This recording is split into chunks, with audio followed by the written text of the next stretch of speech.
The Adventures of Sherlock Holmes. By Arthur Conan Doyle. The Adventure of the Blue Carbuncle. I had called upon my friend Sherlock Holmes upon the second morning after Christmas, with the intention of wishing him the compliments of the season. He was lounging upon the sofa in a purple dressing gown, a pipe rack within his reach upon the right, and a pile of crumpled morning papers, evidently newly studied, near at hand. Beside the couch was a wooden chair, and on the angle of the back hung a very seedy and disreputable hard felt hat, much the worse for wear, and cracked in several places. A lens and a forceps lying upon the seat of the chair suggested that the hat had been suspended in this manner for the purpose of examination. "You are engaged," said I. "Perhaps I interrupt you." "Not at all. I am glad to have a friend with whom I can discuss my results. The matter is a perfectly trivial one." He jerked his thumb in the direction of the old hat, "but there are points in connection with it which are not entirely devoid of interest and even of instruction."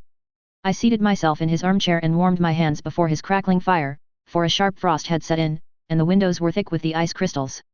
"I suppose," I remarked, "that, homely as it looks, this thing has some deadly story linked onto it, that it is the clue which will guide you in the solution of some mystery and the punishment of some crime." "No, no. No crime," said Sherlock Holmes, laughing. "Only one of those whimsical little incidents which will happen when you have 4 million human beings all jostling each other within the space of a few square miles. Amid the action and reaction of so dense a swarm of humanity, every possible combination of events may be expected to take place, and many a little problem will be presented which may be striking and bizarre without being criminal. We have already had experience of such. So much so," I remarked, "that of the last 6 cases which I have added to my notes, 3 have been entirely free of any legal crime." "Precisely. You allude to my attempt to recover the Irene Adler papers, to the singular case of Miss Mary Sutherland, and to the adventure of the man with the twisted lip. Well, I have no doubt that this small matter will fall into the same innocent category. You know Peterson, the commissionaire?" "Yes. It is to him that this trophy belongs." "It is his hat." "No, no, he found it. Its owner is unknown. I beg that you will look upon it not as a battered billycock but as an intellectual problem. And, first, as to how it came here. It arrived upon Christmas morning, in company with a good fat goose, which is, I have no doubt, roasting at this moment in front of Peterson's fire. The facts are these: about 4 o'clock on Christmas morning, Peterson, who, as you know, is a very honest fellow, was returning from some small jollification and was making his way homeward down Tottenham Court Road. In front of him he saw, in the gaslight, a tallish man, walking with a slight stagger, and carrying a white goose slung over his shoulder. As he reached the corner of Goodge Street, a row broke out between this stranger and a little knot of roughs. One of the latter knocked off the man's hat, on which he raised his stick to defend himself and, swinging it over his head, smashed the shop window behind him. Peterson had rushed forward to protect the stranger from his assailants, but the man, shocked at having broken the window, and seeing an official-looking person in uniform rushing towards him, dropped his goose, took to his heels, and vanished amid the labyrinth of small streets which lie at the back of Tottenham Court Road. The roughs had also fled at the appearance of Peterson, so that he was left in possession of the field of battle, and also of the spoils of victory in the shape of this battered hat and a most unimpeachable Christmas goose, which surely he restored to their owner. My dear fellow, there lies the problem. It is true that for Mrs. Henry Baker was printed upon a small card which was tied to the bird's left leg, and it is also true that the initials HB are legible upon the lining of this hat, but as there are some thousands of Bakers, and some hundreds of Henry Bakers in this city of ours, it is not easy to restore lost property to any one of them. What, then, did Peterson do? He brought round both hat and goose to me on Christmas morning, knowing that even the smallest problems are of interest to me.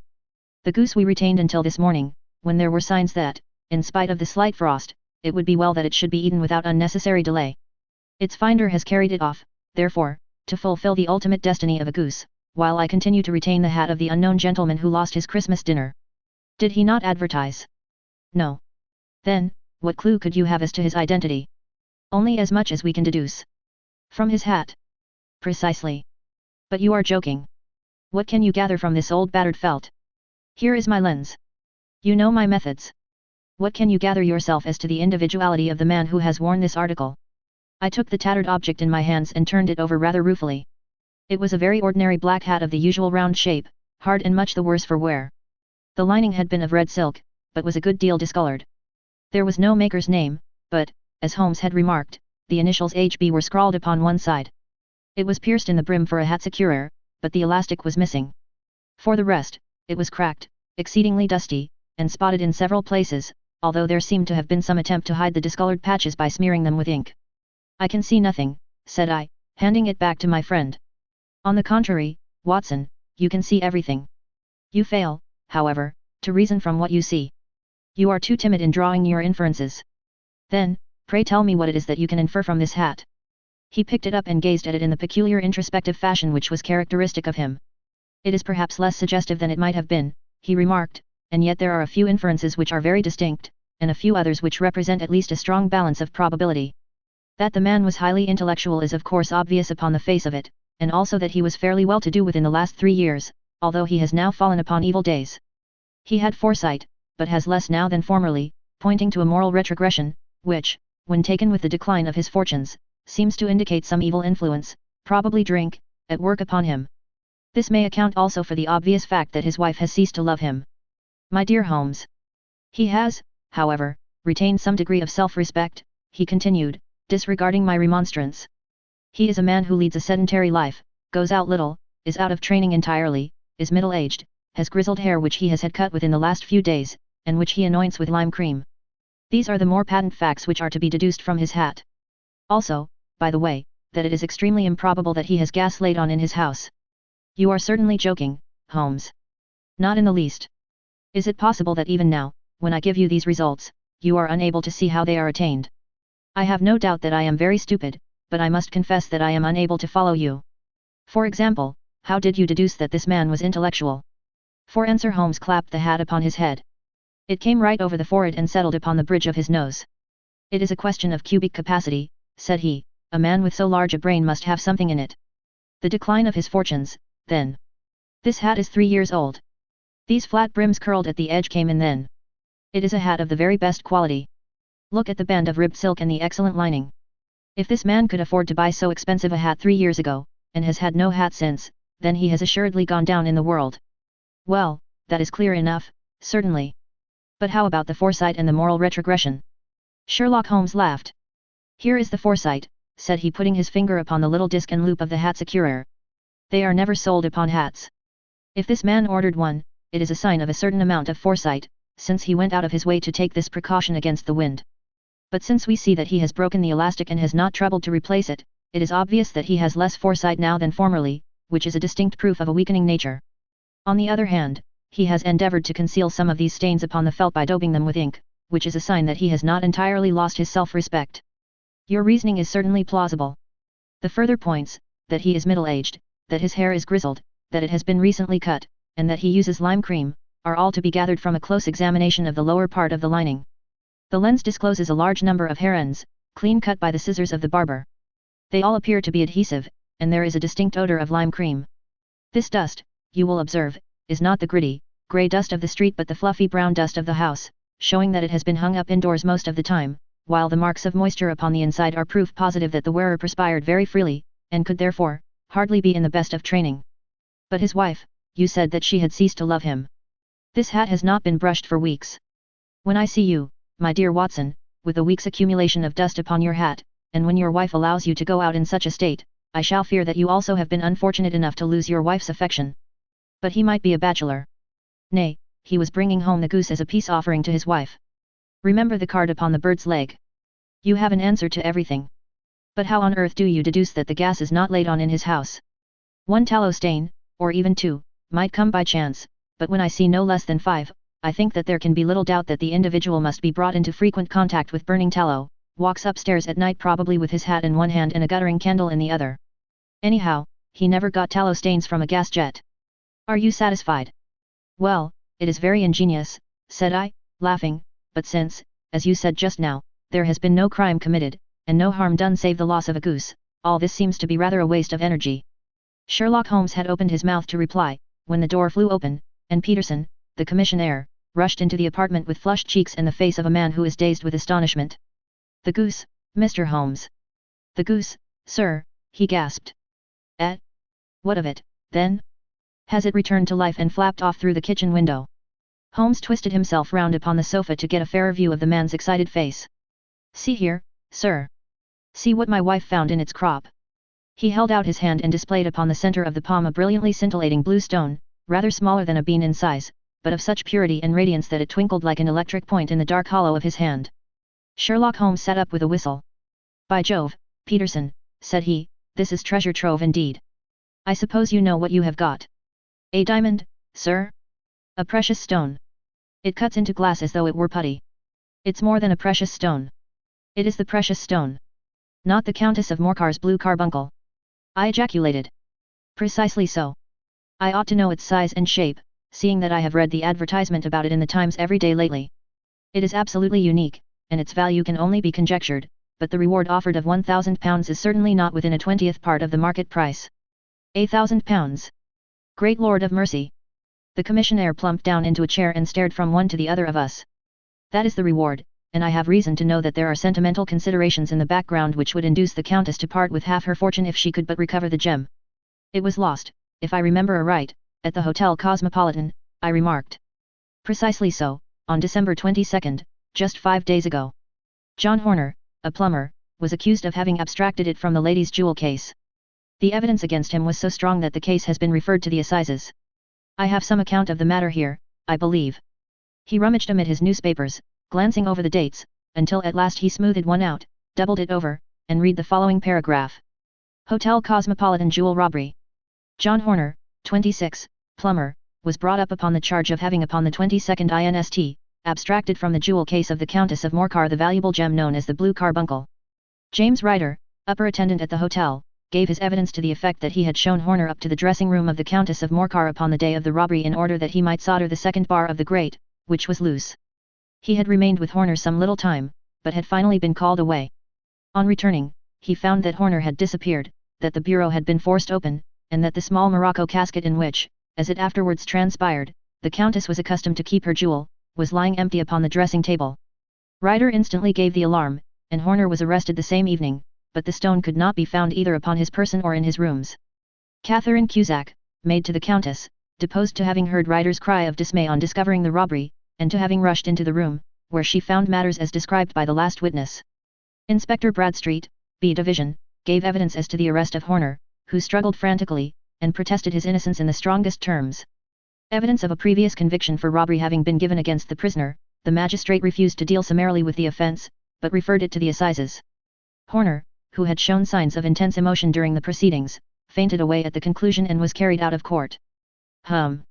So much for the police court, said Holmes thoughtfully, tossing aside the paper.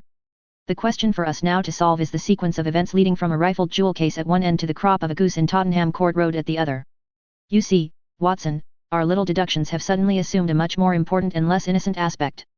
Here is the stone came from the goose, and the goose came from Mr. Henry Baker, the gentleman with the bad hat and all the other characteristics with which I have bored you. So now we must set ourselves very seriously to finding this gentleman and ascertaining what part he has played in this little mystery. To do this, we must try the simplest means first, and these lie undoubtedly in an advertisement in all the evening papers. If this fail, I shall have recourse to other methods. What will you say? Give me a pencil and that slip of paper. Now, then, found at the corner of Goodge Street a goose and a black felt hat. Mr. Henry Baker can have the same by applying at 6:30 this evening at 221B, Baker Street. That is clear and concise. Very. But will he see it? Well, he is sure to keep an eye on the papers, since, to a poor man, the loss was a heavy one. He was clearly so scared by his mischance in breaking the window and by the approach of Peterson that he thought of nothing but flight, but since then he must have bitterly regretted the impulse which caused him to drop his bird. Then, again, the introduction of his name will cause him to see it, for everyone who knows him will direct his attention to it. Here you are, Peterson, run down to the advertising agency and have this put in the evening papers. In which, sir? Oh, in the Globe, Star, Pall Mall, St. James's Gazette, Evening News, Standard, Echo, and any others that occur to you. Very well, sir. And this stone? Ah, yes, I shall keep the stone. Thank you. And, I say, Peterson, just buy a goose on your way back and leave it here with me, for we must have one to give to this gentleman in place of the one which your family is now devouring. When the commissionaire had gone, Holmes took up the stone and held it against the light. It's a bonny thing, said he. Just see how it glints and sparkles. Of course it is a nucleus and focus of crime. Every good stone is. They are the devil's pet baits. In the larger and older jewels every facet may stand for a bloody deed. This stone is not yet 20 years old. It was found in the banks of the Amoy River in southern China and is remarkable in having every characteristic of the carbuncle, save that it is blue in shade instead of ruby red. In spite of its youth, it has already a sinister history. There have been 2 murders, a vitriol throwing, a suicide, and several robberies brought about for the sake of this 40 grain weight of crystallized charcoal. Who would think that so pretty a toy would be a purveyor to the gallows and the prison? I'll lock it up in my strong box now and drop a line to the Countess to say that we have it. Do you think that this man Horner is innocent? I cannot tell. Well, then, do you imagine that this other one, Henry Baker, had anything to do with the matter? It is, I think, much more likely that Henry Baker is an absolutely innocent man, who had no idea that the bird which he was carrying was of considerably more value than if it were made of solid gold. That, however, I shall determine by a very simple test if we have an answer to our advertisement. And you can do nothing until then. Nothing. In that case I shall continue my professional round. But I shall come back in the evening at the hour you have mentioned, for I should like to see the solution of so tangled a business. Very glad to see you. I dine at 7. There is a woodcock, I believe. By the way, in view of recent occurrences, perhaps I ought to ask Mrs. Hudson to examine its crop. I had been delayed at a case, and it was a little after 6:30 when I found myself in Baker Street once more. As I approached the house I saw a tall man in a Scotch bonnet with a coat which was buttoned up to his chin waiting outside in the bright semicircle which was thrown from the fanlight. Just as I arrived the door was opened, and we were shown up together to Holmes' room. Mr. Henry Baker, I believe, said he, rising from his armchair and greeting his visitor with the easy air of geniality which he could so readily assume. Pray take this chair by the fire, Mr. Baker. It is a cold night, and I observe that your circulation is more adapted for summer than for winter. Ah, Watson, you have just come at the right time. Is that your hat, Mr. Baker? Yes, sir, that is undoubtedly my hat. He was a large man with rounded shoulders, a massive head, and a broad, intelligent face, sloping down to a pointed beard of grizzled brown. A touch of red in nose and cheeks, with a slight tremor of his extended hand, recalled Holmes' surmise as to his habits. His rusty black frock coat was buttoned right up in front, with the collar turned up, and his lank wrists protruded from his sleeves without a sign of cuff or shirt. He spoke in a slow staccato fashion, choosing his words with care, and gave the impression generally of a man of learning and letters who had had ill usage at the hands of fortune. We have retained these things for some days, said Holmes, because we expected to see an advertisement from you giving your address. I am at a loss to know now why you did not advertise. Our visitor gave a rather shamefaced laugh. Shillings have not been so plentiful with me as they once were, he remarked. I had no doubt that the gang of roughs who assaulted me had carried off both my hat and the bird. I did not care to spend more money in a hopeless attempt at recovering them. Very naturally. By the way, about the bird, we were compelled to eat it. To eat it. Our visitor half rose from his chair in his excitement. Yes, it would have been of no use to anyone had we not done so. But I presume that this other goose upon the sideboard, which is about the same weight and perfectly fresh, will answer your purpose equally well. Oh, certainly, certainly, answered Mr. Baker with a sigh of relief.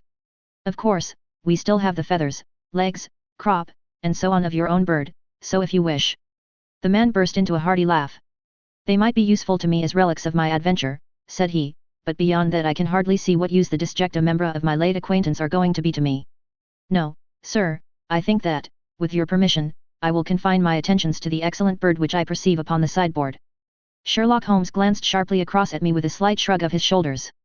There is your hat, then, and there your bird, said he. By the way, would it bore you to tell me where you got the other one from? I am somewhat of a fowl fancier, and I have seldom seen a better grown goose. Certainly, sir, said Baker, who had risen and tucked his newly gained property under his arm. There are a few of us who frequent the Alpha Inn, near the museum. We are to be found in the museum itself during the day, you understand. This year our good host, Windygate by name, instituted a goose club, by which, on consideration of some few pence every week, we were each to receive a bird at Christmas. My pence were duly paid, and the rest is familiar to you. I am much indebted to you, sir, for a Scotch bonnet is fitted neither to my years nor my gravity. With a comical pomposity of manner he bowed solemnly to both of us and strode off upon his way. So much for Mr. Henry Baker, said Holmes when he had closed the door behind him. It is quite certain that he knows nothing whatever about the matter. Are you hungry, Watson? Not particularly. Then I suggest that we turn our dinner into a supper and follow up this clue while it is still hot. By all means. It was a bitter night, so we drew on our ulsters and wrapped cravats about our throats. Outside, the stars were shining coldly in a cloudless sky, and the breath of the passers-by blew out into smoke like so many pistol shots. Our footfalls rang out crisply and loudly as we swung through the Doctor's Quarter, Wimpole Street, Harley Street, and so through Wigmore Street into Oxford Street. In a quarter of an hour we were in Bloomsbury at the Alpha Inn, which is a small public house at the corner of one of the streets which runs down into Holborn. Holmes pushed open the door of the private bar and ordered 2 glasses of beer from the ruddy-faced, white-aproned landlord. Your beer should be excellent if it is as good as your geese, said he.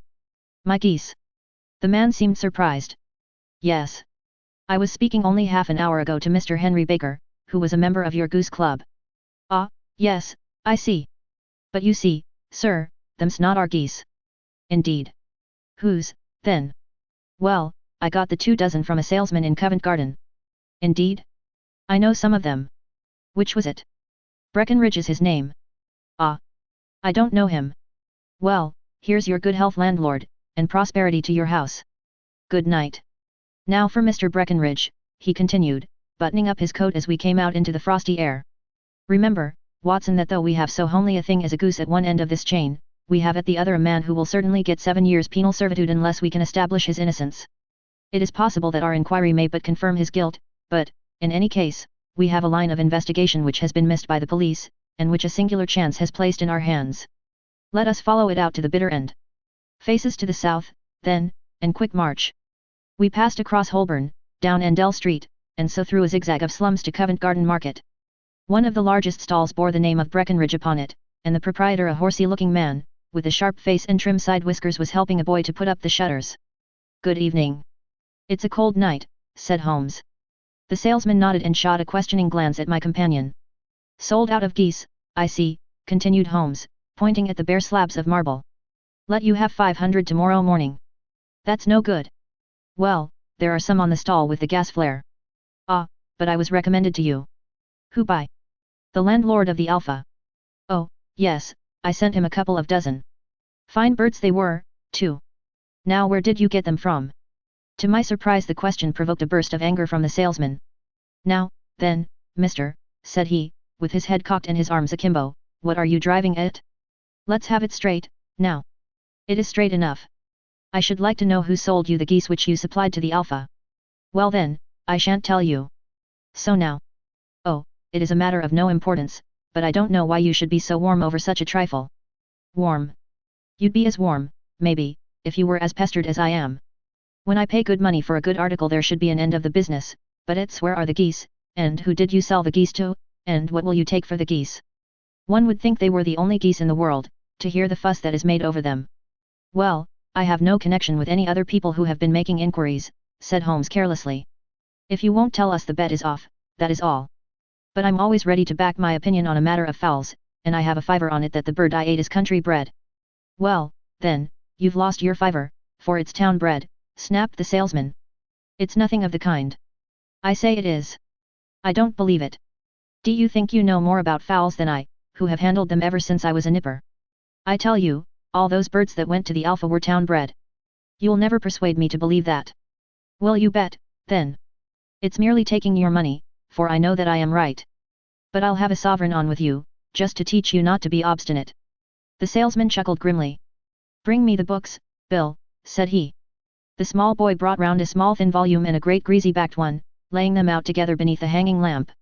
Now then, Mr. Cocksure, said the salesman, I thought that I was out of geese, but before I finish you'll find that there is still one left in my shop. You see this little book? Well, that's the list of the folk from whom I buy. Do you see? Well, then, here on this page are the country folk, and the numbers after their names are where their accounts are in the big ledger. Now, then. You see this other page in red ink? Well, that is a list of my town suppliers. Now, look at that third name. Just read it out to me. Mrs. Oakshott, 117, Brixton Road, 249, read Holmes. Quite so. Now turn that up in the ledger. Holmes turned to the page indicated. Here you are, Mrs. Oakshott, 117, Brixton Road, egg and poultry supplier. Now, then, what's the last entry? December 22nd. 24 geese at Sevens. 6d. Quite so. There you are. And underneath. Sold to Mr. Windygate of the Alpha, at 12s. What have you to say now? Sherlock Holmes looked deeply chagrined. He drew a sovereign from his pocket and threw it down upon the slab, turning away with the air of a man whose disgust is too deep for words. A few yards off he stopped under a lamp-post and laughed in the hearty, noiseless fashion which was peculiar to him. When you see a man with whiskers of that cut and the pink un protruding out of his pocket, you can always draw him by a bet, said he. I dare say that if I had put £100 down in front of him, that man would not have given me such complete information as was drawn from him by the idea that he was doing me on a wager. Well, Watson, we are, I fancy, nearing the end of our quest, and the only point which remains to be determined is whether we should go on to this Mrs. Oakshott tonight, or whether we should reserve it for tomorrow. It is clear from what that surly fellow said that there are others besides ourselves who are anxious about the matter, and I should. His remarks were suddenly cut short by a loud hubbub which broke out from the stall which we had just left. Turning round we saw a little rat-faced fellow standing in the centre of the circle of yellow light which was thrown by the swinging lamp, while Breckenridge, the salesman, framed in the door of his stall, was shaking his fists fiercely at the cringing figure. "I've had enough of you and your geese," he shouted. "I wish you were all at the devil together. If you come pestering me any more with your silly talk I'll set the dog at you. You bring Mrs. Oakshott here and I'll answer her, but what have you to do with it? Did I buy the geese off you?" "No, but one of them was mine all the same," whined the little man. "Well, then, ask Mrs. Oakshott for it. She told me to ask you." "Well, you can ask the King of Prussia, for all I care. I've had enough of it. Get out of this." He rushed fiercely forward, and the inquirer flitted away into the darkness. "Ha, this may save us a visit to Brixton Road," whispered Holmes. "Come with me, and we will see what is to be made of this fellow." Striding through the scattered knots of people who lounged round the flaring stalls, my companion speedily overtook the little man and touched him upon the shoulder. He sprang round, and I could see in the gaslight that every vestige of colour had been driven from his face. "Who are you, then? What do you want?" he asked in a quavering voice. "You will excuse me," said Holmes blandly, "but I could not help overhearing the questions which you put to the salesman just now. I think that I could be of assistance to you." "You? Who are you? How could you know anything of the matter?" "My name is Sherlock Holmes. It is my business to know what other people don't know. But you can know nothing of this." "Excuse me, I know everything of it. You are endeavouring to trace some geese which were sold by Mrs. Oakshott, of Brixton Road, to a salesman named Breckenridge, by him in turn to Mr. Windigate, of the Alpha, and by him to his club, of which Mr. Henry Baker is a member." "Oh, sir, you are the very man whom I have longed to meet," cried the little fellow with outstretched hands and quivering fingers. "I can hardly explain to you how interested I am in this matter." Sherlock Holmes hailed a four-wheeler which was passing. "In that case we had better discuss it in a cosy room rather than in this wind-swept market-place," said he. "But pray tell me, before we go farther, who it is that I have the pleasure of assisting." The man hesitated for an instant. "My name is John Robinson," he answered with a sidelong glance. "No, no, the real name," said Holmes sweetly. "It is always awkward doing business with an alias." A flush sprang to the white cheeks of the stranger. "Well then," said he, "my real name is James Ryder." "Precisely so. Head attendant at the Hotel Cosmopolitan. Pray step into the cab, and I shall soon be able to tell you everything which you would wish to know." The little man stood glancing from one to the other of us with half-frightened, half-hopeful eyes, as one who is not sure whether he is on the verge of a windfall or of a catastrophe. Then he stepped into the cab, and in half an hour we were back in the sitting room at Baker Street. Nothing had been said during our drive, but the high, thin breathing of our new companion, and the claspings and unclaspings of his hands, spoke of the nervous tension within him. "Here we are," said Holmes cheerily as we filed into the room.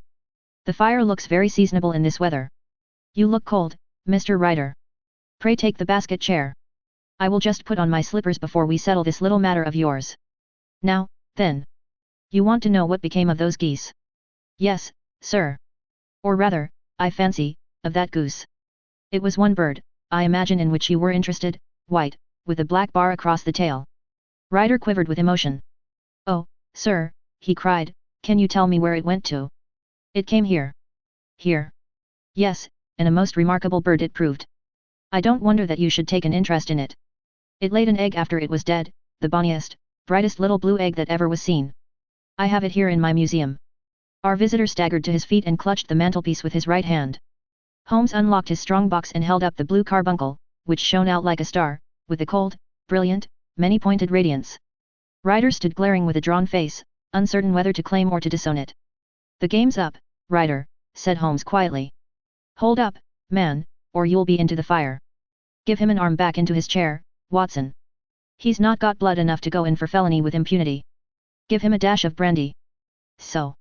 Now he looks a little more human. What a shrimp it is, to be sure." For a moment he had staggered and nearly fallen, but the brandy brought a tinge of colour into his cheeks, and he sat staring with frightened eyes at his accuser. "I have almost every link in my hands, and all the proofs which I could possibly need, so there is little which you need tell me. Still, that little may as well be cleared up to make the case complete. You had heard, Ryder, of this blue stone of the Countess of Morcar's." "It was Catherine Cusack who told me of it," said he in a crackling voice. "I see, her ladyship's waiting maid. Well, the temptation of sudden wealth so easily acquired was too much for you, as it has been for better men before you, but you were not very scrupulous in the means you used. It seems to me, writer, that there is the making of a very pretty villain in you. You knew that this man Horner, the plumber, had been concerned in some such matter before, and that suspicion would rest the more readily upon him. What did you do, then? You made some small job in my lady's room, you and your confederate Cusack, and you managed that he should be the man sent for. Then, when he had left, you rifled the jewel case, raised the alarm, and had this unfortunate man arrested. You then. Ryder threw himself down suddenly upon the rug and clutched at my companion's knees. For God's sake, have mercy, he shrieked. Think of my father. Of my mother. It would break their hearts. I never went wrong before. I never will again. I swear it. I'll swear it on a Bible. Oh, don't bring it into court. For Christ's sake, don't. Get back into your chair, said Holmes sternly. It is very well to cringe and crawl now, but you thought little enough of this poor Horner in the dock for a crime of which he knew nothing. I will fly, Mr. Holmes. I will leave the country, sir. Then the charge against him will break down. We will talk about that. And now let us hear a true account of the next act. How came the stone into the goose, and how came the goose into the open market? Tell us the truth, for there lies your only hope of safety. Ryder passed his tongue over his parched lips. I will tell you it just as it happened, sir, said he. When Horner had been arrested, it seemed to me that it would be best for me to get away with the stone at once, for I did not know at what moment the police might not take it into their heads to search me and my room. There was no place about the hotel where it would be safe. I went out, as if on some commission, and I made for my sister's house.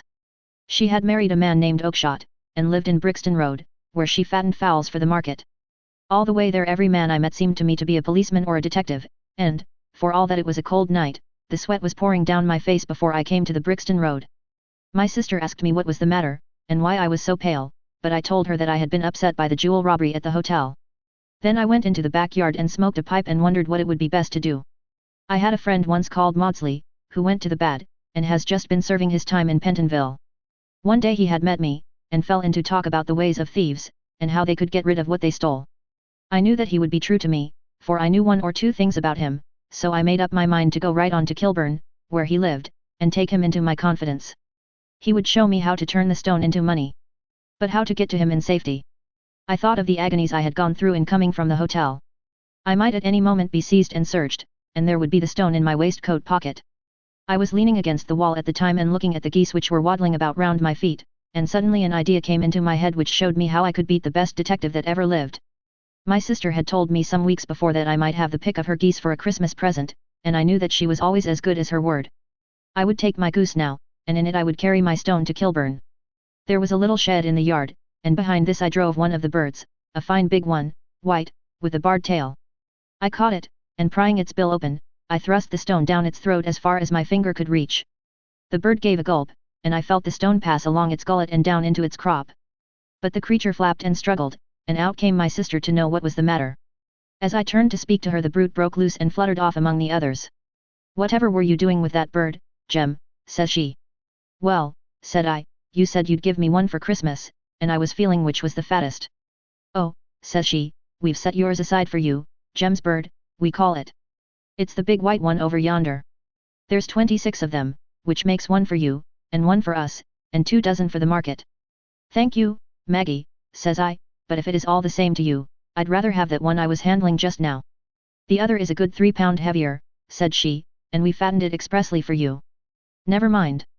I'll have the other, and I'll take it now," said I. "Oh, just as you like," said she, a little huffed. "Which is it you want, then?" "That white one with the barred tail, right in the middle of the flock." "Oh, very well. Kill it and take it with you." Well, I did what she said, Mr. Holmes, and I carried the bird all the way to Kilburn. I told my pal what I had done, for he was a man that it was easy to tell a thing like that to. He laughed until he choked, and we got a knife and opened the goose. My heart turned to water, for there was no sign of the stone, and I knew that some terrible mistake had occurred. I left the bird, rushed back to my sister's, and hurried into the backyard. There was not a bird to be seen there. "Where are they all, Maggie?" I cried. "Gone to the dealers, Jem." "Which dealers?" "Breckenridge, of Covent Garden." "But was there another with a barred tail?" I asked, "the same as the one I chose?" "Yes, Jem, there were 2 barred-tailed ones, and I could never tell them apart." "Well," Then, of course I saw it all, and I ran off as hard as my feet would carry me to this man Breckenridge, but he had sold the lot at once, and not one word would he tell me as to where they had gone. You heard him yourselves tonight. Well, he has always answered me like that. My sister thinks that I am going mad. Sometimes I think that I am myself. And now I am myself a branded thief, without ever having touched the wealth for which I sold my character. God help me! God help me! He burst into convulsive sobbing, with his face buried in his hands. There was a long silence, broken only by his heavy breathing and by the measured tapping of Sherlock Holmes' fingertips upon the edge of the table. Then my friend rose and threw open the door. "Get out," said he. "What, sir? Oh, heaven bless you! No more words. Get out." And no more words were needed. There was a rush, a clatter upon the stairs, the bang of a door, and the crisp rattle of running footfalls from the street. "After all, Watson," said Holmes, reaching up his hand for his clay pipe, "I am not retained by the police to supply their deficiencies. If Horner were in danger it would be another thing, but this fellow will not appear against him, and the case must collapse. I suppose that I am commuting a felony, but it is just possible that I am saving a soul. This fellow will not go wrong again, he is too terribly frightened. Send him to jail now, and you make him a jailbird for life. Besides, it is the season of forgiveness. Chance has put in our way a most singular and whimsical problem, and its solution is its own reward. If you will have the goodness to touch the bell, doctor, we will begin another investigation, in which, also a bird will be the chief feature."